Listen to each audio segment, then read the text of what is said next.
Hello friends, welcome to Mission IS. As you can see through the screen, it is the most expected 360 MCQ and crash courses available through our Mission IS platform.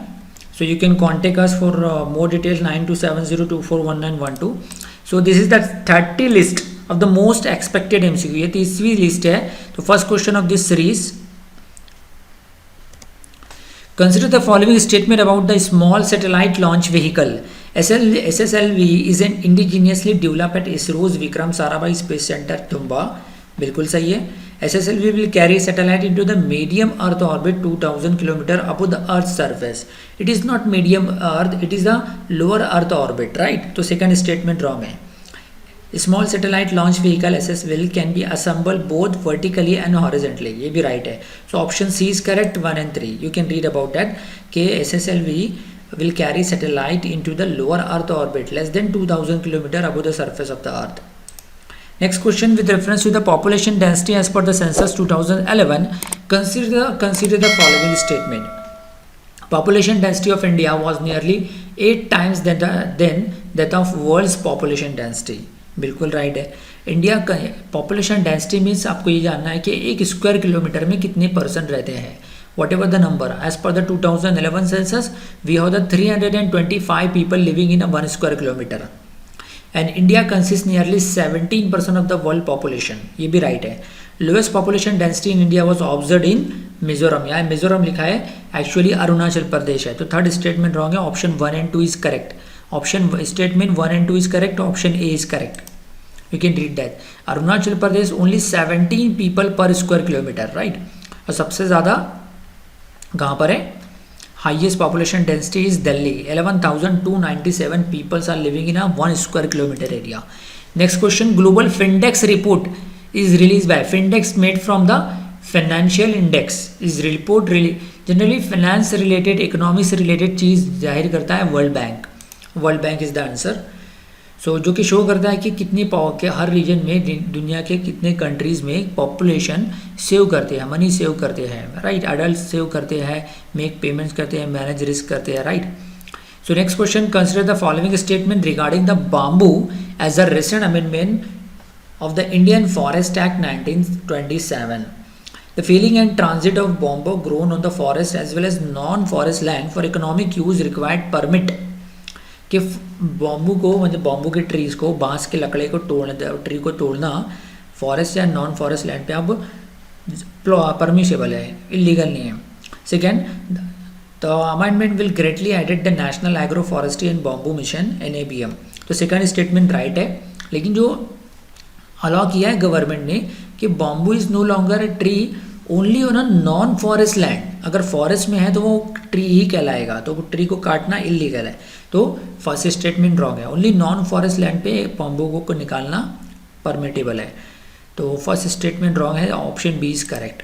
You can bamboo is no longer a tree only on a non forest land. But ये condition भी आपको ध्यान में रखना है. Next question with reference to the. अच्छा, इस question को देखने से पहले अनअकैडमी ने आपकी UPSC प्रिपरेशन को और भी बेहतर करने के लिए लाए हैं 2 day summit to transform your civil service preparation, जो कि 20 और 21 फरवरी 2021 को सुबह 10 बजे से स्टार्ट हो रहा है. ये दोनों ही दिन सैटरडे संडे का दिन वीकेंड है, छुट्टी का दिन है. तो दोस्तों बिना देर किए हुए डिस्क्रिप्शन में एक लिंक दिया है, इस लिंक पे ज्वाइन करके इसे ज्वाइन कीजिए. सबसे पहली बात तो ये टोटली फ्री ऑफ कॉस्ट है. इसका एक भी आपसे पैसा लिया नहीं जाएगा, राइट. अब इसमें होगा क्या समिट में एक तरीके की कॉन्फ्रेंस नेशन वाइड. इसमें आप देख सकते हो कि रिनोट पर्सनालिटी है, हमारे इंडिया के जानी मानी पर्सनालिटी है. अब इनको नोबेल पीस प्राइज़ मिला है. कैलाश सत्यार्थी जी को तो आप जानते हो. ये फ्रैंक रोजन परेरा जो कि बहुत ही अच्छी एनालिसिस करते हैं राज्यसभा चैनल पर. इसके अलावा दुर्गा शक्ति नागपाल, ये अभी डिप्टी सेक्रेटरी है, अभी रूलिंग IAS ऑफिसर्स है, राइट. तो ये सारे लाइव आएंगे, राइट.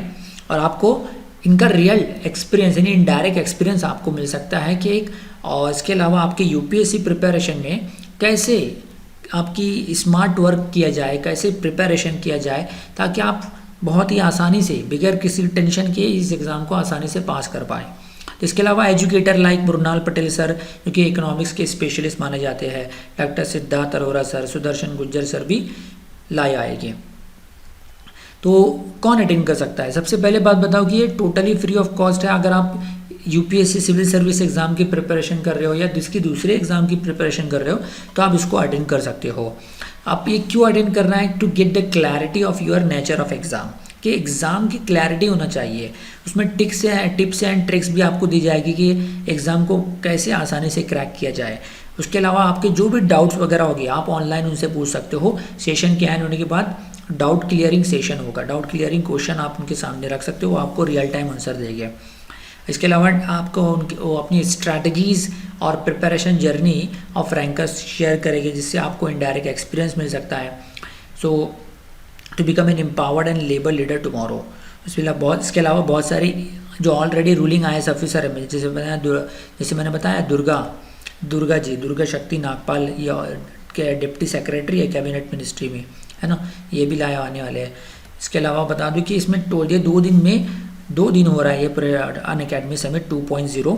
अब ये सीक्वेंस है, ये अनअकैडमी समिट 2.1.0 हुआ, उसके बाद ये हो रहा है क्योंकि बहुत सारे IAS एस्पिरेंट्स ने इससे फ़ायदा उठाया और उनके डिमांड के हिसाब से दूसरा रखा गया।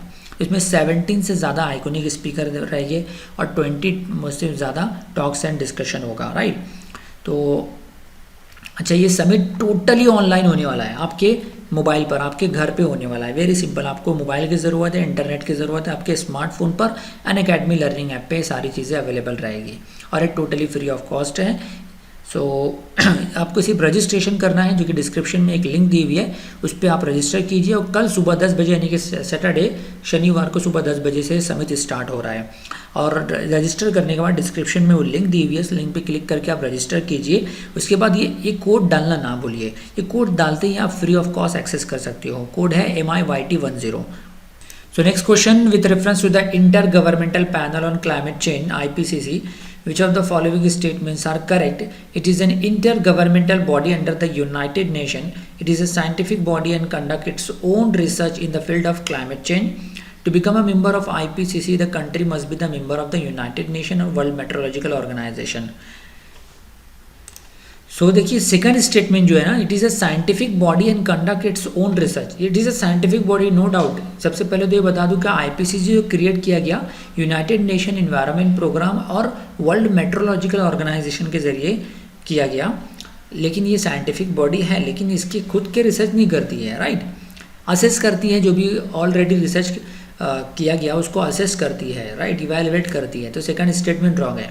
तो option, and to become a member of IPCC the country must be the member of the united nation और वर्ल्ड मेट्रोलॉजिकल ऑर्गेनाइजेशन, क्योंकि ये दोनों ही ने यूनाइटेड नेशन और वर्ल्ड WMO ने इस ऑर्गेनाइजेशन को बनाया है, तो उसके मेंबर ही किसके मेंबर हो सकते हैं, right.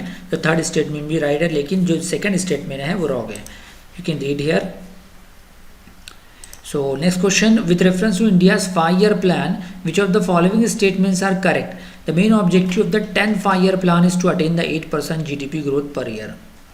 Second, during the 8th 5-year plan, the Atal Bihari Vajpayee was the Prime Minister of India.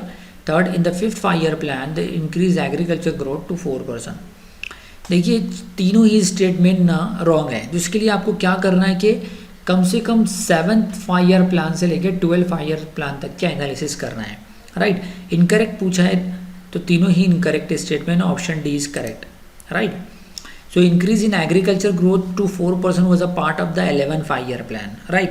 तो that's why statement third is wrong. Statement third इस वजह से रॉन्ग हुआ क्योंकि यहाँ पे 5th 5-year प्लान में दिखा हुआ है, जबकि वो 11th 5-year प्लान का टारगेट था। The main objective of the 12th 5-year plan to attain the 8% GDP growth per year. And India faced a crisis in foreign exchange reserve, left with reserve with only $1 billion. Thus, under the pressure, the country took the risk of reforming socialist economy. क्योंकि हमारा 1992 तक के क्या model था, अब we adopted from 1947 till 1992. We adopted the socialist structure of a socialist type of economy.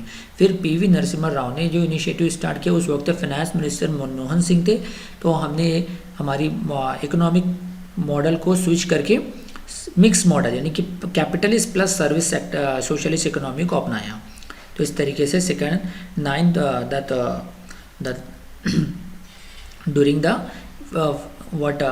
8th 5-year plan ना, not Atal Bihari Vajpayee बल्कि Narasimha Rao prime minister थे। तो इस तरीके से तीनों स्टेटमेंट रॉन्ग हो गए। तो I hope you like this video and enjoy this video. So don't forget to like this video and जितना ज़्यादा हो सके इसको शेयर कीजिए ताकि more and more IAS aspirants will be benefited.